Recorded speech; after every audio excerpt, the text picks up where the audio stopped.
So look at why African men cannot do it alone. Please continue to help us to share and like. Why is it that African men cannot do this thing we are saying, this life alone? We have lied to ourselves long enough, and we want as mothers to break it down for us too, so that it will make sense to us.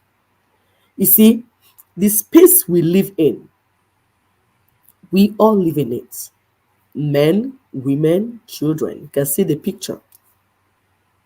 So the space we live in, we should have a say, all of us.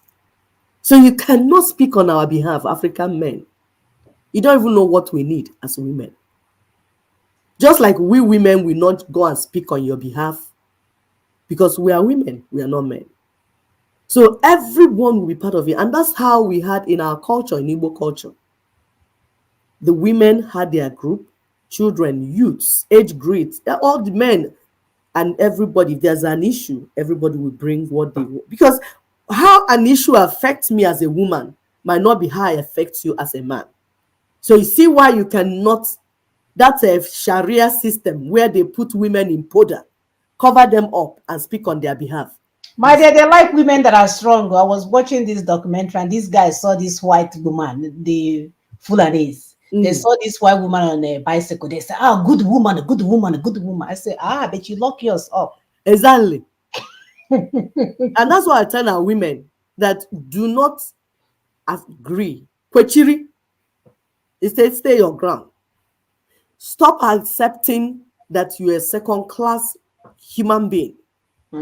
Stop accepting that you playing a second place is the right thing.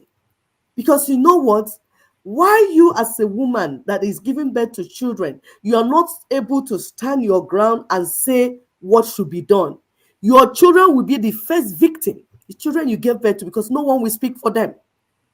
You see why you as a woman, you cannot just accept that all you're coming into this world to do is to fix breast, to fix nyash, fix eye, fix head.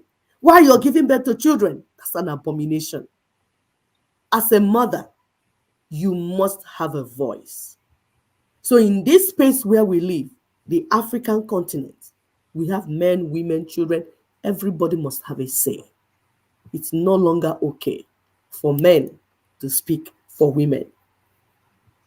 Women will speak what they want. We want to give our women voice, children voice, even men also. Women and children suffer more under adverse circumstances. All the time. All the time. So it's no longer okay for them not to have a voice to say what is ailing them, how is ailing them, and what they want. Women and children are more in number. In Africa, we have more women and more children. So if you have men representing women and children, how can you confidently represent them? The same men that like to go to war every time. Exactly. They're starting war. Because all you do is start war. Any developmental project that will not take the women and children into full participation is a big joke. That cannot work anymore. And that means that sexing, because I traveled to Nigeria recently, and we could hear where people like, oh, I don't want to talk to a woman. I want to talk to man to man, man to man. That is sexism. It's part of enslavement, and it's part of adversity against the black race. Because if we have like a complete pie, and women and children are probably like, say, 75%, and we have only 25%, which is men, representing the entire pie, the entire 100%. Can't you see that we are not doing ourselves well? Whether in language or attitude, sexism is offensive against the psychology and development of sound mind of a girl child. We don't want that anymore. We are talking about why African men cannot do this struggle alone. Why African men cannot do this life alone. What is up against you is more than you can imagine. So you need your women, you need your children, You need your youths. You can't fight this battle alone. You are too small. You're in number and anything to represent the entire pie and fight for the entire pie. No, that's why you're not winning. Just 25% representing 100%. When the enemy is coming with his own 100%, you're not going to win the battle. So please stop putting women down. Stop having prejudice against women. Stop discriminating against women. You're not helping yourself. Rather, you need to build your women and your youths up so that they can be part of this conversation. African women are natural managers. So any right-thinking person cannot exclude them from the economy and politics of Africa. It's so crucial. It's so important. You trying to exclude African women from politics and economy and economics of Africa is you doing yourself a disfavor. No meaningful conversation on liberation and development of Africa and Nigeria in particular can take place without women being part of the conversation. Women must be part of the conversation. Please, the next slide. Before we can have meaningful conversation on liberation and development. Women are natural critical thinkers. That is why they are able to navigate and cope with difficult children. These things come natural to them. So why will you not allow them to play the role, their God-given role, in helping to deliver Africa from colonialism? We must accommodate women, girl children, all this on all spheres of life and all part of African development. As we are talking about emancipating Africa from what is going on, from colonialism, women must be set free. Girl child must be free. Of course, our youths. As humans, it is their right to be part of politics, part of the economy.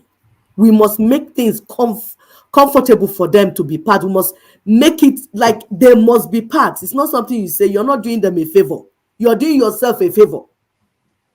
Because the enemy is coming 100%. Coming with his men and women and children and youth. Everything they have, they're coming with it. You want to represent alone and fight the battle alone? You can't do it alone, men. We must make the terrain safe and comfortable for women, youths, and children to be part of solving the problem that we have.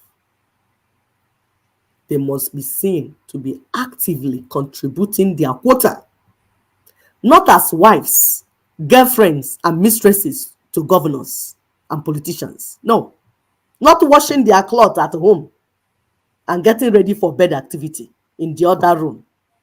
That's not it. But as individuals, in their own right, with their own brain, contributing to the economy, to politics, to everything, every conversation that is going on. So let's empower our women. Let's empower our youths so that together we can work as a team. Men who find it difficult to hold meaningful conversation with women must get ready. There's nothing you can do to turn away from here. I saw them.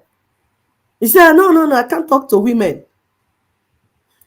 You are outdated. Mumu, when you came out of a woman's nyash. Exactly. And when it's time for sex, you will talk to woman. When it's not time for conversation so that we'll see whether you can have sense, he said, I can't talk to women. That's outdated. Let's begin to engage women in your families, in the church, in every. You'll be surprised the type of brain, that is the type of insights you can get just conversing with women. Very intelligent and very critical.